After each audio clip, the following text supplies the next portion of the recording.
Alors, si je devais vous donner une différence entre climat et météo, c'est surtout une question d'année. On est d'accord? La météo, c'est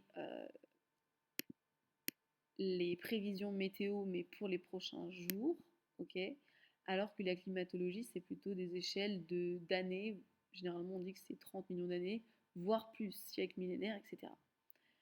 À savoir donc les différentes grandeurs atmosphériques, je ne vous les remets pas toutes, mais voilà, elles sont à savoir.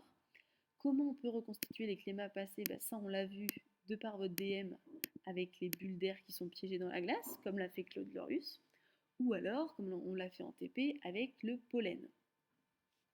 Comment évolue le climat à l'échelle du million d'années? Vous voyez, il évolue par cycle, donc des cycles glaciaires. On a une période interglaciaire qui est beaucoup plus courte et chaude, et une période glaciaire qui est beaucoup plus longue et froide. Comment évolue le climat depuis le siècle dernier? Alors depuis le siècle dernier aussi, on peut apercevoir que le climat change et notamment qu'on est en réchauffement climatique. Pourquoi? Parce que ces 50 dernières années notamment, les vendanges euh, sont de plus en plus tôt. Donc ça veut dire qu'il fait de moins en moins froid. Ensuite, le lien entre température et taux de CO2 atmosphérique, bon, vous le savez, le CO2 est un gaz à effet de serre. Et donc, il a pour effet d'augmenter la température. Je vous rappelle juste ce que c'est que l'effet de serre. En gros, le soleil arrive, une partie réfléchie, c'est ce qu'on appelle l'albédo, mais sinon les rayons lumineux qui sont principalement dans le visible arrivent, vont réchauffer la Terre. Cette Terre, attention, elle absorbe les rayonnements et elle les réémet sous forme de rayonnement infrarouge. Une partie ira dans l'espace, mais une autre partie sera piégée par l'atmosphère par ce qu'on appelle les gaz à effet de serre et repartira réchauffer la Terre à son tour. Attention, l'effet de serre, vous le voyez, c'est donc cette flèche-là. C'est le fait de capturer le rayonnement infrarouge émis par la Terre et de le renvoyer. Attention, ne me dites jamais que c'est le fait de capter les rayons du Soleil dans l'atmosphère. Ce n'est pas du tout ça, c'est la chaleur terrestre en fait qu'on garde, mais on ne capte pas les rayons de soleil. Ça, c'est pas l'effet de serre, c'est bien ça, cette flèche ici. Ok. Ensuite, qu'est-ce que c'est que le bilan radiatif? Le bilan radiatif, c'est en gros ce schéma, c'est tout ce qui arrive moins tout ce qui part. Qu'est-ce qui arrive à la Terre? Première chose, ça, hop, les rayonnements du solaire, mais aussi les rayonnements infrarouges dus par les gaz à effet de serre. Et qu'est-ce qui part? C'est les rayons solaires qui sont réfléchis par soit l'atmosphère, soit la Terre. Ça, c'est ce qu'on appelle donc l'albédo. Et ce sont aussi les infrarouges qui partent, puisque tous ne sont pas absorbés par l'atmosphère et les gaz à effet de serre. Il y a une partie qui part, évidemment, vers l'espace. Donc si vous faites le bilan de donc, tout ce qui arrive ici et de toutes les flèches qui partent, vous allez voir, le bilan il est un petit peu équilibré. Ça veut dire que la température normalement terrestre, elle, est stable. Sauf que l'homme dérègle ce bilan radiatif.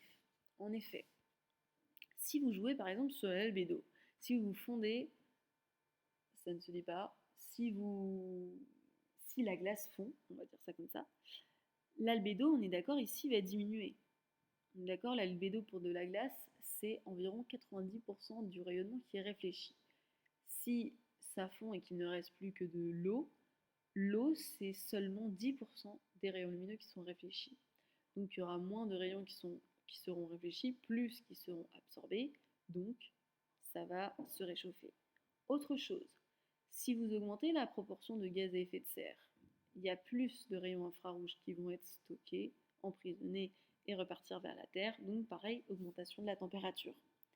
Et dernière chose, si vous changez les rayons incidents du Soleil, donc on imagine que le Soleil brille plus, nous envoie plus de rayons par exemple, là aussi ça va avoir un impact sur la Terre et sur la température. Et le fait que le bilan radiatif soit déséquilibré, on appelle ça le forçage radiatif. Donc nous, humains, on est responsable du forçage radiatif, de ce déséquilibre du bilan radiatif. À combien de degrés est estimé le réchauffement climatique global? C'est 1 degré. N'oubliez pas, 1 degré, ça peut vous paraître faible, mais pour certains êtres vivants, comme les coraux par exemple, il suffit d'un seul degré pour décimer toute une population. Enfin, qu'est-ce qu'une rétroaction positive? C'est une action amplifiante d'un système sur le processus qui l'a initialement modifié. Exemple, l'albédo. Plus la température augmente, plus les glaces fondent, moins les rayons sont réfléchis et donc plus la température augmente. Et c'est un cercle vicieux. Plus la température augmente, plus les glaces fondent, moins il y a d'albédo, plus la température augmente, etc. etc. Ça, c'est une rétroaction positive. Qu'est-ce qui amplifie le forçage radiatif? C'est donc l'augmentation, bien sûr, de la concentration vapeur d'eau, bref, tout ce qui est gaz à effet de serre, notamment aussi au niveau du permafrost. Je vous l'ai dit, quand ça fond, ça libère des gaz à effet de serre. Et notamment la diminution de l'albédo terrestre. Et par quoi le forçage radiatif, donc ce déséquilibre, est-il amorti? C'est notamment la végétation, on l'avait vu, grâce à la photosynthèse, elle stocke en partie le dioxyde de carbone, mais seulement à court terme. Et le fait que l'océan, les sols et l'atmosphère absorbent une partie de l'énergie radiative émise, ce qui entraîne l'augmentation de leur température moyenne. Et le rôle particulier des océans, on l'a vu, au début, ça amortit, donc ça empêche ce réchauffement, mais par contre, à la fin, c'est irréversible puisque la chaleur va être restituée à l'atmosphère. Et ce qui fait augmenter le niveau de l'eau, attention, ce n'est pas la fonte de la banquise qui ne joue pas sur le niveau d'eau, mais c'est uniquement la fonte des glaciers, des glaces terrestres, et la dilatation thermique de l'eau.